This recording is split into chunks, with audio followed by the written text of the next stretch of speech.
Joke. So, alam mo, nagpapasalamat ako sa Panginoon dahil yan to, buhay pa rin, malakas na nakakapaglingkod sa Panginoon. Alam nyo na, nalulungkot ako sa mga nangyayari. Pero nagpapasalamat ako sa Panginoon dahil hindi niya tayo pinabayaan. Amen. Oo. Nakarating pa rin tayo sa tinatawag na 15th anniversary.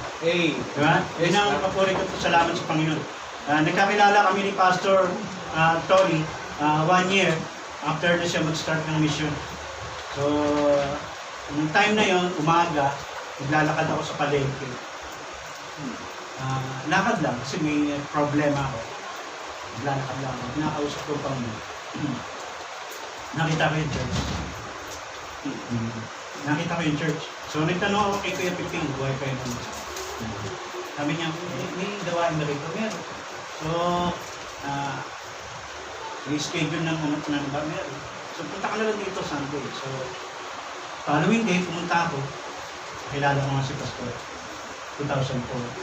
So, sinabi ko kay Pastor kung saan ako galing, kung ano yung ginagawa ko sa buhay. Naunawaan niya naman ako. So, sa madalit salita, nagkasundo kami ng Pastor. Yung time na yon, napamahal na sa akin yung church. Napamahal na sa akin yung church.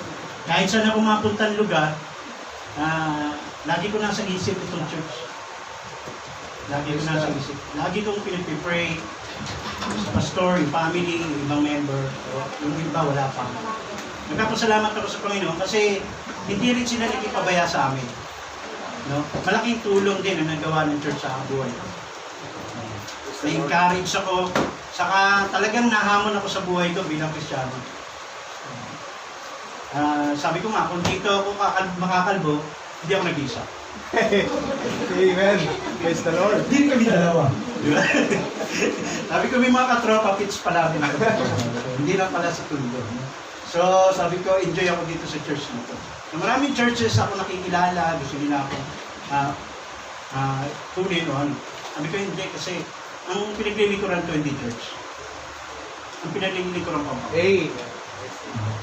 So, hindi ako tumitingin kung ano yung church, kung ano yung support. Hindi. Amen. Kasi, ang ginagawa ko para sa Panginoon. Pag yun doon ka nakatuto, hindi mawawala yung focus doon. Diba? Kasi doon ka nakatuto. So, nagpapasalamat ako sa Panginoon. At ganyan din yung pamilya ko. Sabi ko kay Pastor, walang problema yung support sa akin. Yung malaking bahagi sa buhay ko, yung nasama niyo ako sa panalangin. Ako, wow. Parang mahigit pa sa support ko. Amen. Praise God. Makita ko lang, marinig ko lang na pinapag-pray niyo kami. So, yan, pasalamat ko sa Panginoon. So, kaya natutuwa ako sa Panginoon dahil muli kami nakabalik dito. At nakasama kayo, nakita kayo.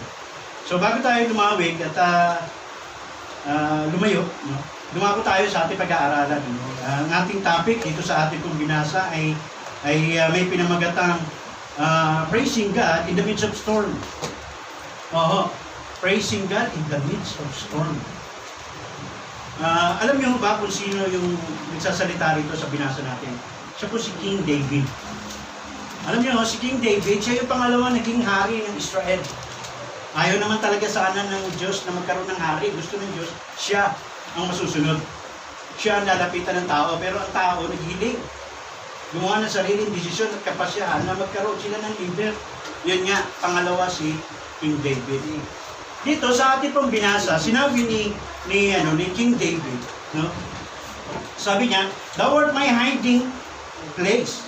Thou shalt preserve me from trouble. Thou shalt compass me about with song of deliverance." Sa Tagalog, ikaw ang aking kublihang dako, iyong iingatan ako sa kabagbagan o kabagabagan, iyong kukulungin ako sa palibot ng awit ng kaligtasan. Bakit nabanggit niya na to ni King David? Alam niyo naman kasi si King David, hindi yung perfectong hari yan, tulad ng presidente natin. Tingin niya sa sarili niya, perfecto siya. No? Ayaw ng kritiko. Dito si David, nakita niya hindi siya perfectong tao, hindi siya perfectong hari. No? Nagkulang din siya, nagkasala siya sa Diyos. Tignan niyo, yung pamagat natin, praising God in the midst of storm. Ang nangyayari dito kay King David, para siyang umaharap sa napakalakas na bagyo. Pero hindi yung typical na bagyo. No? Naalala ko yung preaching ni Pastor tungkol doon kay Jonah eh. Di ba? Nakaranas ng matinding bagyo, di ba, Pastor? Kasi, nakita natin yung ginawa ni Jonah eh. Umalis siya, inutusan siya ng Diyos na pumunta sa Nineveh. Saan siya pumunta? Sa Tarsis. Di ba? Pinapupunta ka, punta ka doon sa Tondo, huwag kang kung saan pumunta, doon ka lang sa Nineveh. Yung ginawa, natakot siguro yung mama, naghanap ng ibang sasakyan. Palihis. No?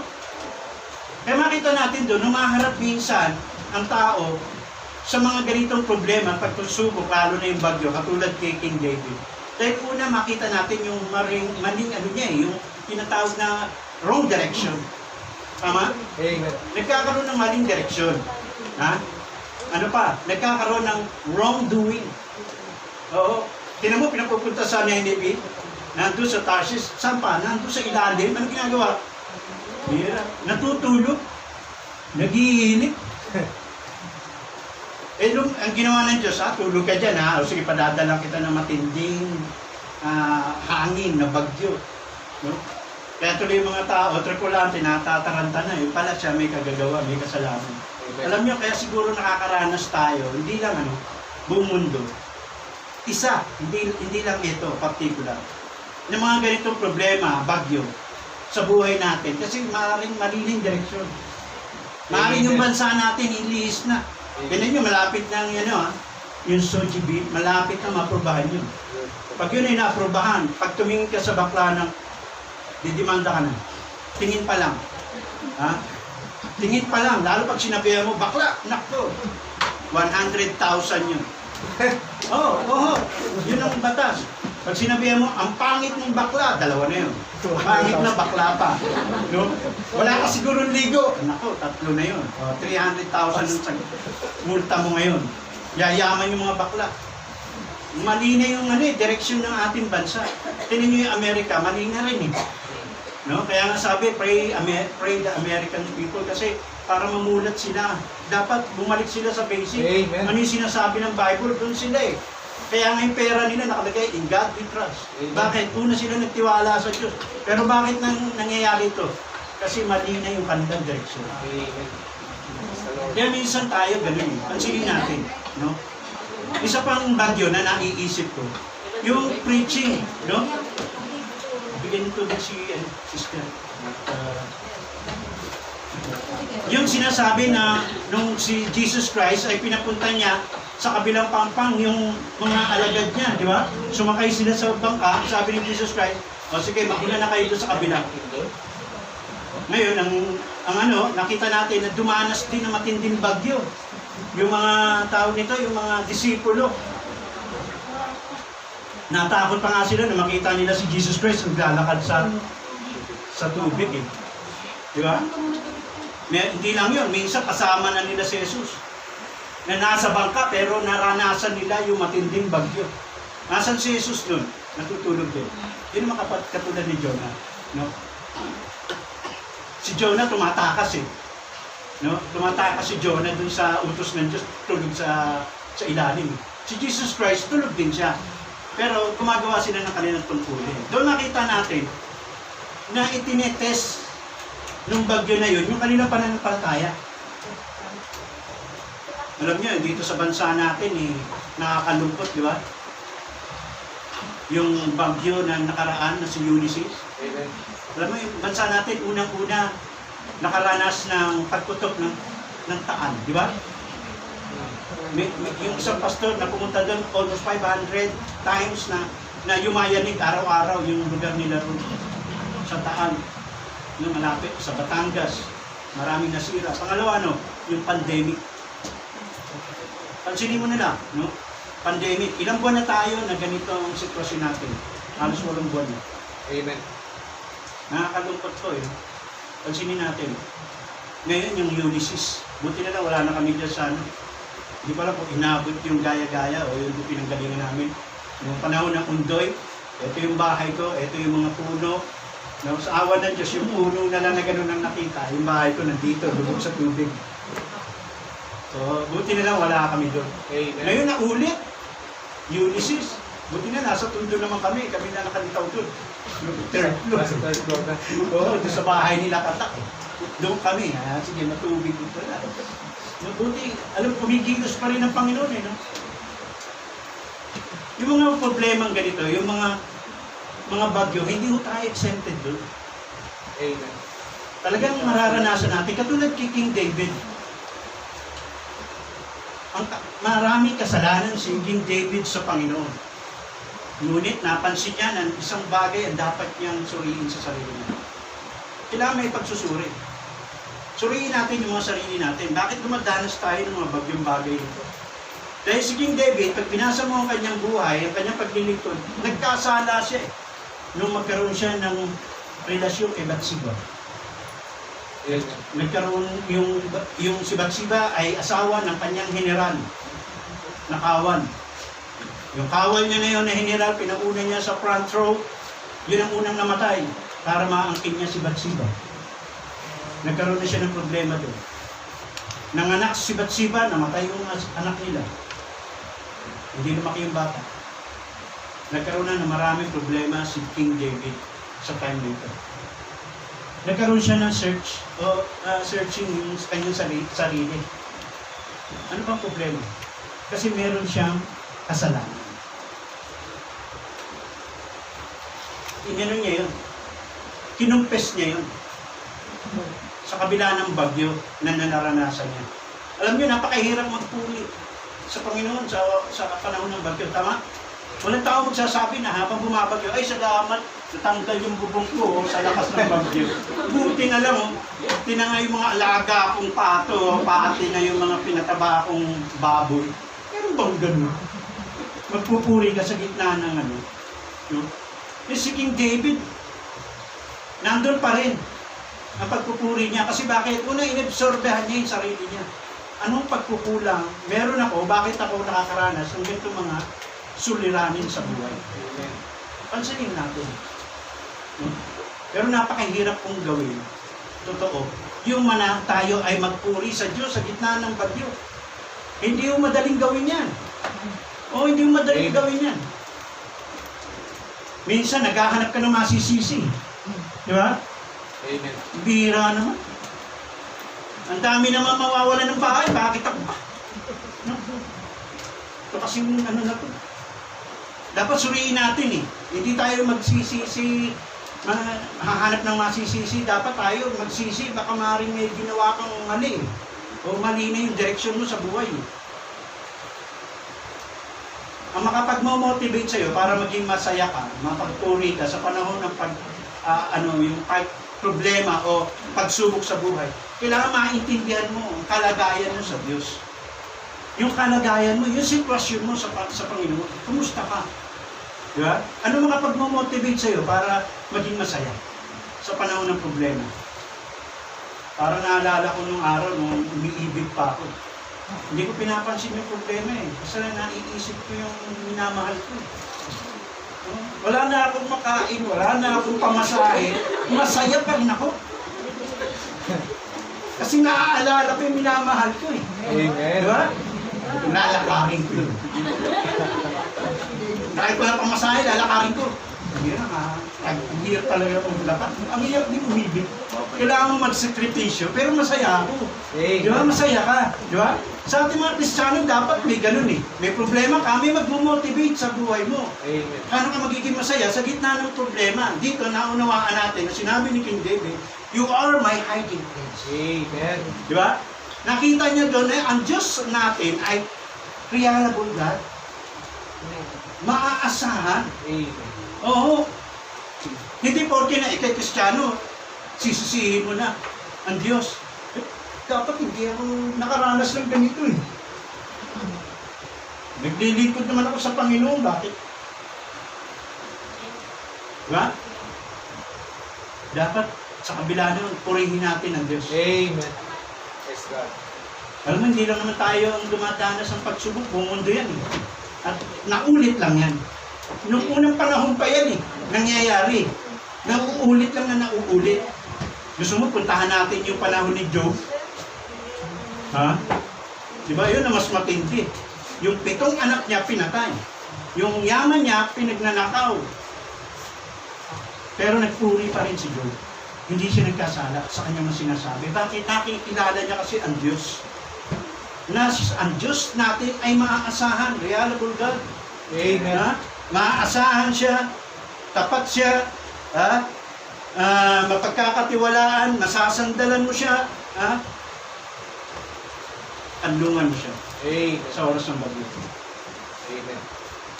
Naalala ko yung pandemic na to. Noong June, nagsimula kami mag-drive ng taxi.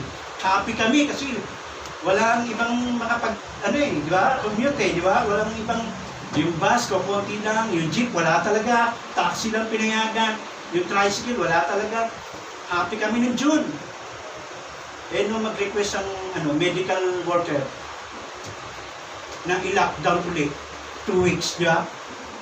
2 weeks yun. Pagbalik nun, mga kami lang. Pati yung mga tao, trauma eh. Na-trauma eh. Matingin ka lang sa isang tao. Baka umubo. Baka masingahan ako niyan. Delikado na. Ha? Parang yung tingin niya, may virus agad eh. Na-trauma. No? Na-trauma. Pero sabi ko, Panginoon, wala kaming aasahan. Ako nagtitiwala lang ako sa iyo. Amen. Sabi ko. Amen. Hindi ko alam kung bakit nung una, hindi ko maintindihan. Normal lang naman yun. Nagtatanong ka, pati yung mga pasahero ko, nagdadaing ng problema sa akin. Sabi ko, problemado na nga ako, nabibigat mo. Sabi ko, eto sasabihin ko sa kanila, eto po alam mo, wala naman tao, walang problema. Meron pala, ginando na sa hukay. Wala na problema yan. Pero tayo habang buhay, may problema. Alam niyo ba, meron mo tayong pwedeng tawagan. Oo, kausapin natin ng Diyos. Kausapin natin ng Diyos. Kung hindi natin maintindihan, tanungin natin. Hindi naman masama magtanong. Oo, pwede ka naman mag-request. Request mo mamatay ka. Diba? Pahala ang Diyos sa'yo. Kung gugustuhin niya, patay ka na mamaya. Kausapin natin ang Diyos. Kasi ang Diyos natin, He is a reliable God. Amen. Ano siya? Maaasahan po siya. Amen. Oo, maaasahan siya. Nandyan siya. Yun ang dapat nating maging motivate sa buhay natin. I-motivate natin yung sarili natin. Bakit? Bakit siya maaasahan? Kasi may pangako siya sa atin. Amen? Amen. May pangako siya sa atin. Bakit yung nagpapatuloy dito?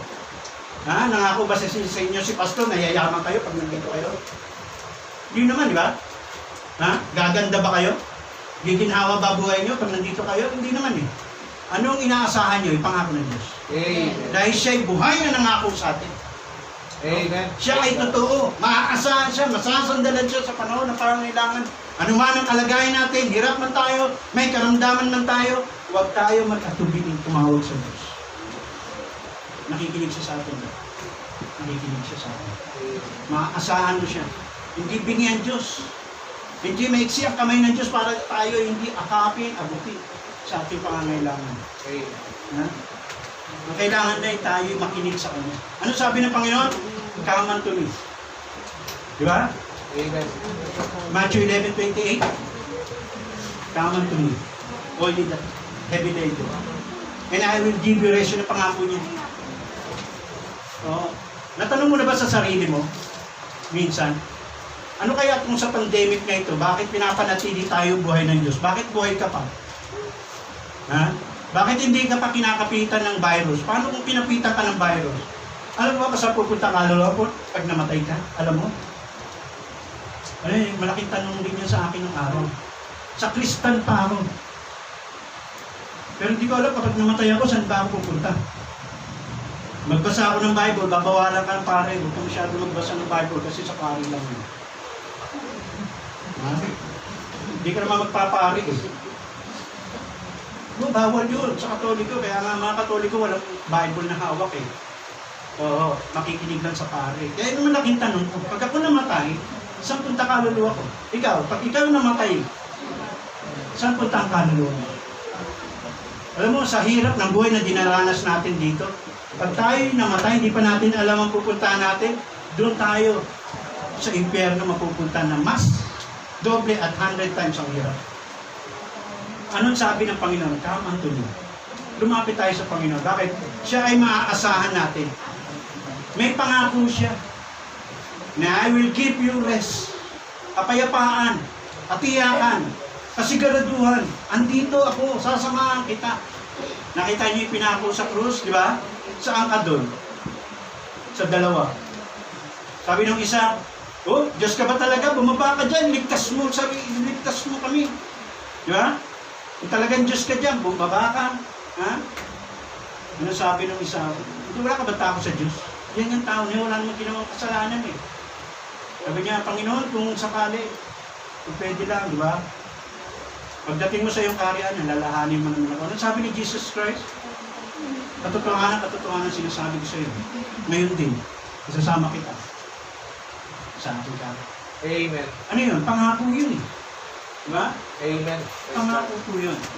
Na kung saan yung pangako na yun ay talagang seryoso at sigurado. Na walang pag-aalinlangan.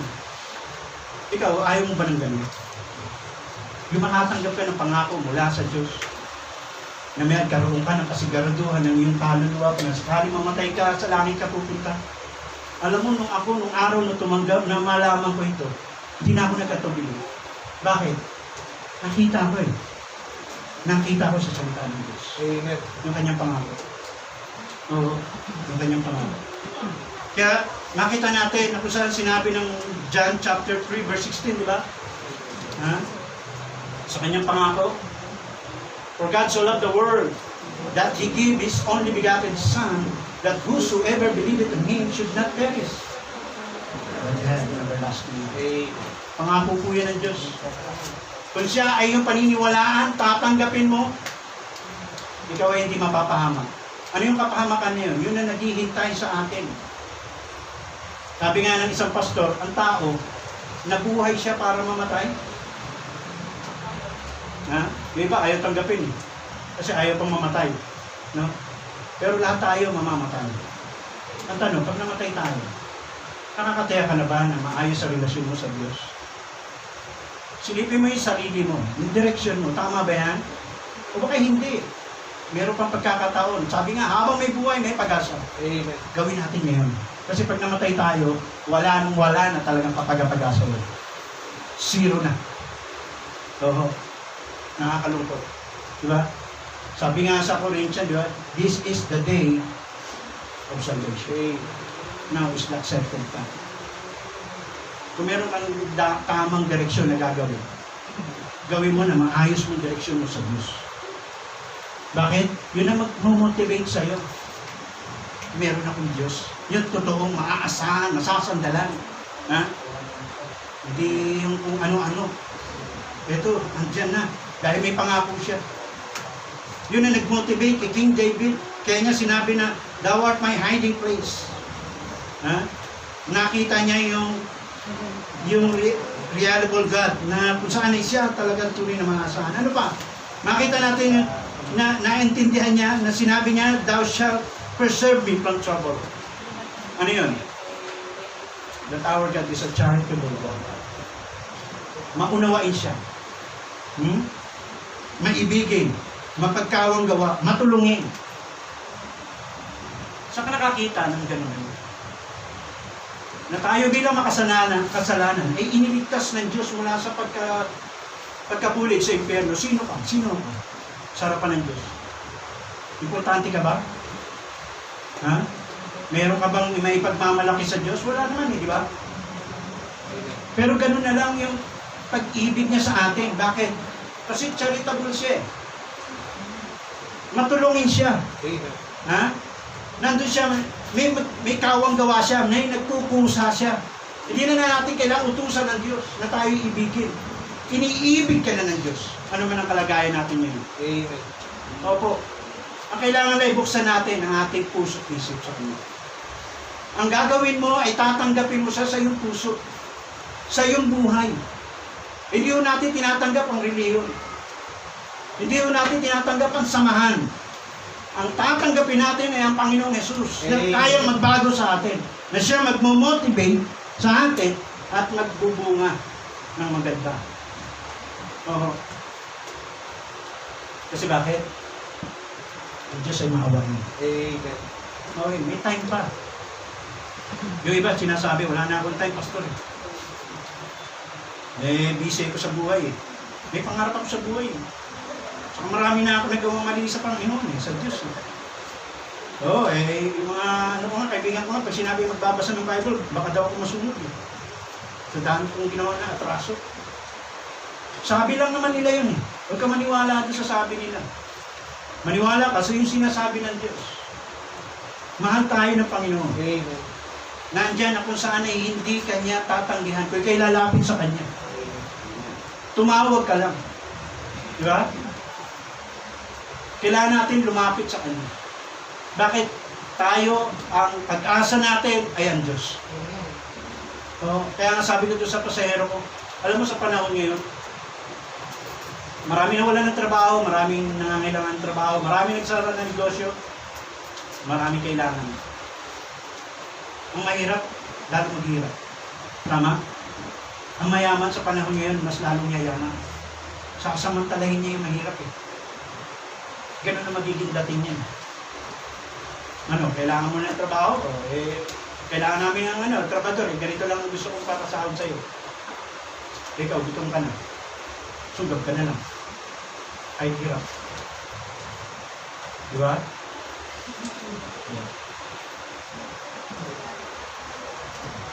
Kaya maraming ngayon, namumblema. Hindi alam kung kanino lalapit. Nakalimutan na meron tayong pwedeng lapitan. Na laging handa, na laging nandyan, na laging nakikinig, na laging ready, na tumulong sa atin. Bakit? Kasi siya ay matulungin. Amen. Ng Diyos. Maawain siya. Ang kailangan ay lumapit tayo. Sabihin natin, Panginoon, hindi ko alam pag ako'y namatay, sa langit na ako pupunta. Kasi sa dami kong kasalanan, pagkukulang sa iyo. Alam mo, gusto kong makasama ka pagdating ng panahon. Hindi mo ba minsan pinanalangin sa sarili mo yun? Na nais mo, balang araw makasama mo ang Diyos. Makakasama mo lamang siya kung una, pagsisisihan mo yung kasalanan. Pangalawa, tanggapin mo yung Diyos na maawain at umiibig sa'yo. Tanggapin mo siya sa iyong puso at kaisipan. Ha? Pag nangyari yun, mararanasan mo sa iyong buhay. Kung gaano kabuti at katapat ang Diyos. Bakit? Kasi meron siyang provision para sa iyo. Oo. Hindi lang siya maawain, matulungin. Makikita mo yung kanyang provision. Yung sa, kahit na, naalala ko, no, sa nagdadrive ako, sabi ko, Lord, ilang oras na lang, alas 8 na ng gabi, wala pa akong pang-boundary. Sabi ko, paano na ito? Kung iba-boundary ko pa to, yung natitira, yung pera ko dito, wala na ako napakain sa pamilya. Sabi ko, Lord, dito ako sa, sa Muñoz. Magtitiwala ako sa iyo, may sasakay sa akin dito, tapos magpapaservice. Alam mo, nanalangin na ako ng ilang minuto, may sumakay na. Amen. Praise God. May hatid ko siya, sa binabaan niya, may sumakay na naman ulit. Hanggang sa maabot ko, yung goal ko. No? Sabi ko, Lord, hindi ako makapaniwala, ilang minuto lang yun nahabol ko pa. Kaya lang, madalas mangyari yun. Kaya sa unit ko na lang ako natutulog, di na ako makauwi. Gabing-gabi na kasi. So, kasi habol ka ng habol. Pero nakita ko din yung provision ng Panginoon. Yung tinatawag na, He is a Jehovah Jireh. Di ba, Pastor? No? Siya yung ating provider. Oo. Siya yung nag-provide. Alam mo, sabi nga ng iba, bakit nangyari ito? Alam mo, hindi mo naman pwedeng pigilan yan. Mangyayari mga bagay na ganito eh. Diba? Kasi we are living now in the last days. A perilous time shall come. Ito na yung panahon na delikado na buhay natin sa bahagi ng tao. Alam mo sa Biblia, pag binasa mo, ayon sa mga pagsusuri, every 1,000, 2,000 years, may nangyayari. Oo, may nangyayari. Yung una nangyari, nagkaroon ng Sodom and Gomorrah. After 2,000 years, nagkaroon ng yung kay Moises. Diba? Nagkaroon ng ano sila, problema rin. Every 2,000 years, kaya kay Noah. Kay Noah, kay Lot, ha? Pagkatapos kay Jesus Christ, every 2,000 years. No? Ngayon, hindi natin alam kung sakot na lang tayo sa another 2,000 years. May nangyayari. And the sin is repeated itself. Ano yung kasalanan ng araw, ganun din. Paulit-ulit lang. Pero nang mangyari man lahat ng ito, pinahihintulutan to ng Diyos, pero hindi tayo pinababayaan ng Diyos. Amen. Lalo kung ikaw may tamang relasyon sa Diyos. Ha? Alam mo yung kalagayan mo sa Diyos? Hindi ka pababayaan ng Diyos. Oo, hindi tayo pababayaan ng Diyos. Kasi may provision siya sa atin. At yung provision na yun ay tiyak yun. At maaasahan din. Ha? Hindi siya nagkukulang. Hindi siya nagkukulang. Laging nandiyan ang presensya at provision ng Diyos sa ating buhay. Kaya sabi niya sa Philippians chapter 4 verse 19, di ba? Ha? Buksan natin.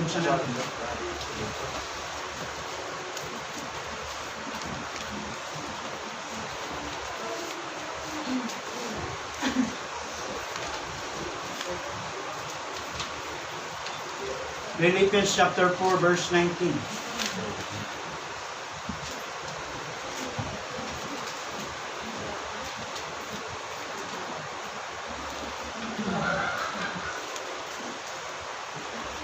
Sabi dito, but my God shall supply all your needs according to His riches in glory by Christ Jesus. Ang magpuprovide po sa atin ng ating mga pangangailangan ay ang Diyos. Amen. Para sa kaulatian ng ating Panginoong Yesus. Kung meron tayong mga pangangailangan, normal yan.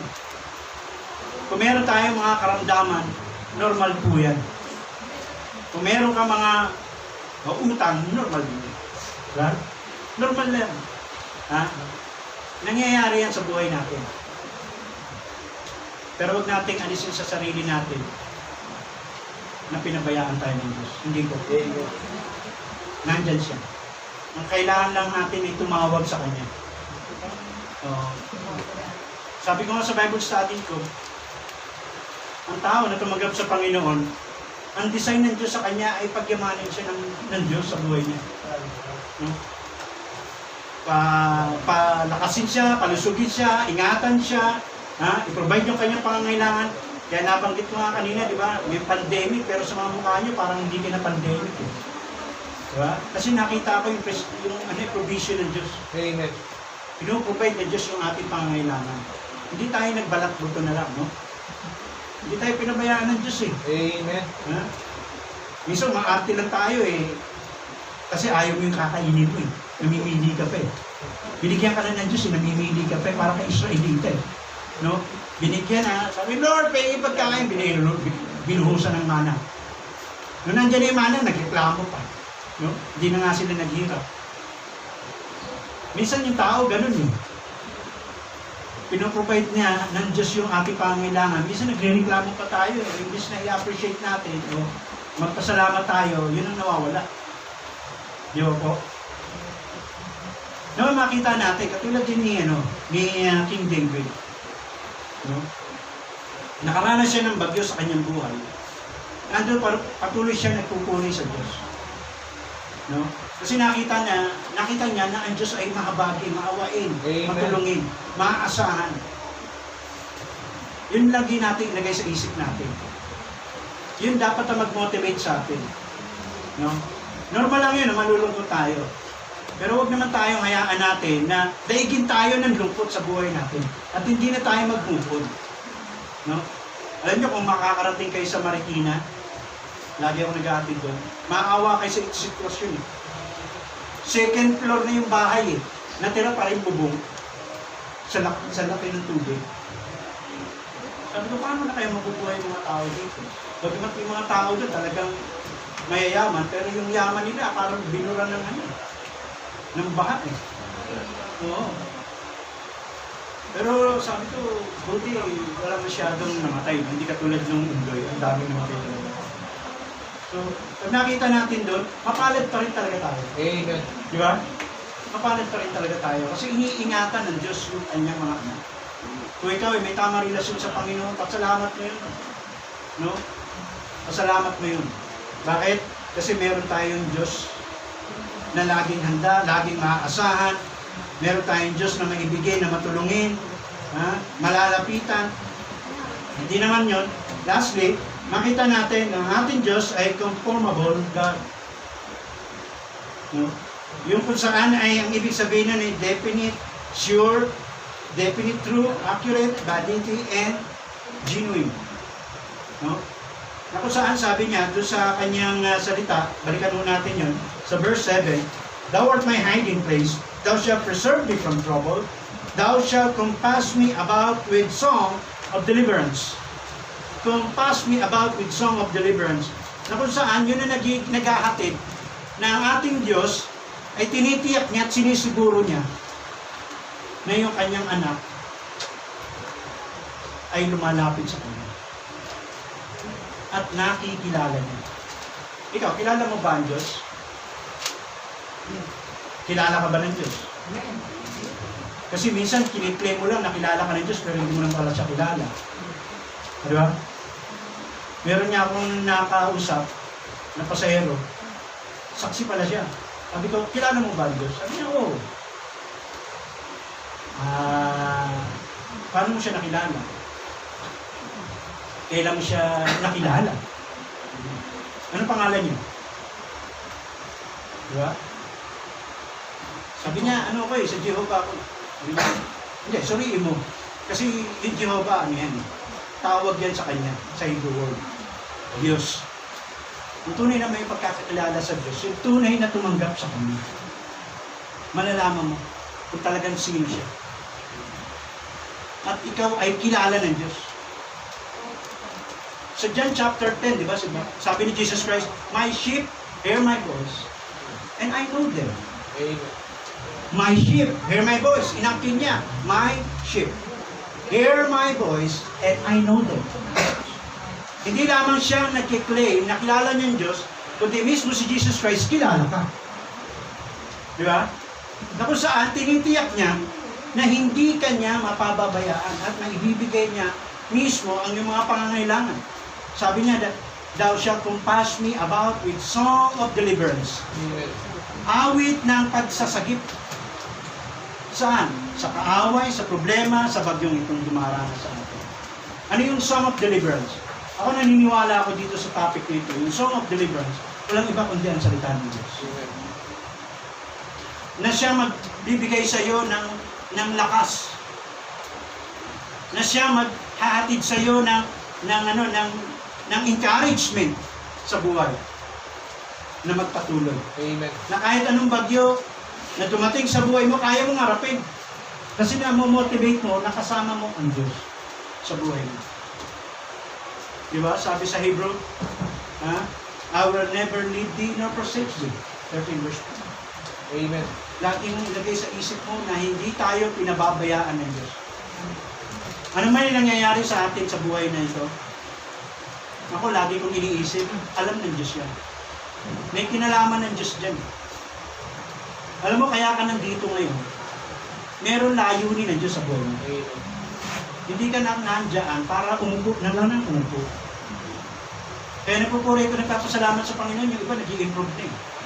Nagiging song leader na. Amen. Baka sa susunod niya, papasok na sa Bible school yan. Amen. Yung nagpa-practice pa lang kumanta, baka song leader na sa susunod. Di ba? Yung iba naman sasali-sali sa choir, baka sa susunod yan, magsosolo na yan. Di ba? Nag-i-improve. Amen. Di ba? Nag-i-improve. Hindi aksidente na nandito tayo. Meron layunin ng Diyos kung bakit nandito. Hindi aksidente. Ang nais ng Diyos ay makilala mo siya sa buhay mo. Tanggapin mo siya bilang Panginoon tagapagligtas. Bakit? Kasi hindi mo alam, baka bukas buhay ka pa o patay ka na. Hindi natin alam yun.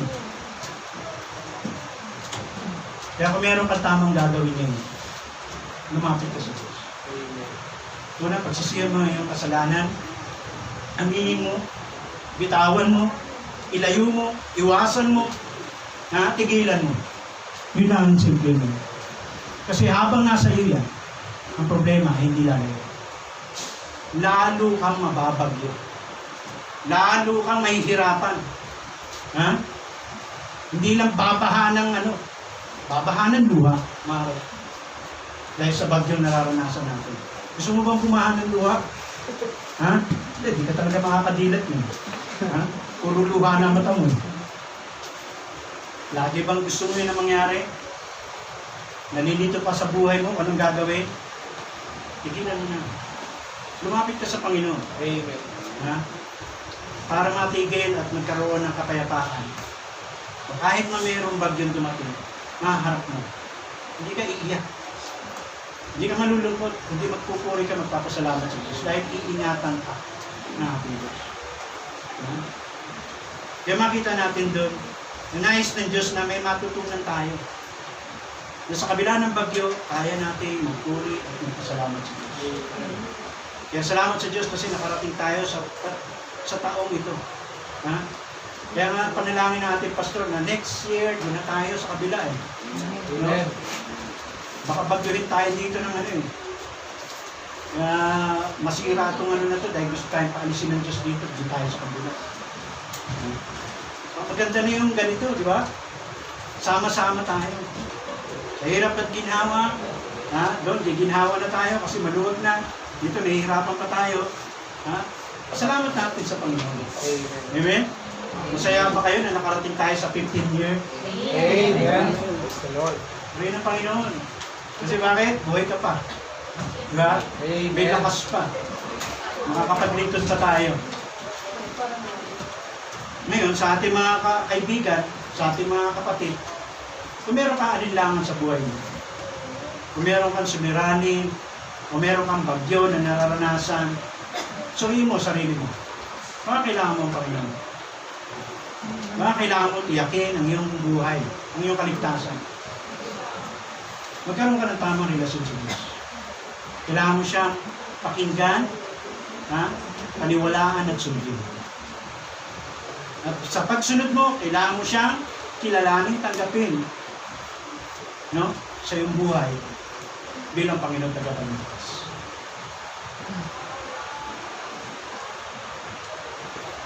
Sa ating mga bisita, meron bang nagnanalangin na Pastor, nalilito ako sa buhay ko, nais kong matiyak na makakasama ko ang Diyos pagdating ng panahon. Hindi ko kasi alam kung saan ako pupunta kapag ako namatay. Kung meron ganyang panalangin, pwede mo itaas ang iyong kamay. Mamaya mag-iimbita ang ating pastor. Ang Diyos ang nakakakita sa puso ng bawat isa sa atin. Huwag mo hayaan na daigin tayo ng bagyong ito. Huwag nating hayaan na matalo tayo ng mga suliranin na dumarating sa ating buhay. Tandaan natin, nandiyan ang Diyos. Yun ang naging motivation natin sa atin. Okay? Nawa ay napagpala tayo ng salita ng Diyos. Amen. At nabigyan tayo ng inspirasyon. Tayo po'y tumayo at tayo po'y manalangin.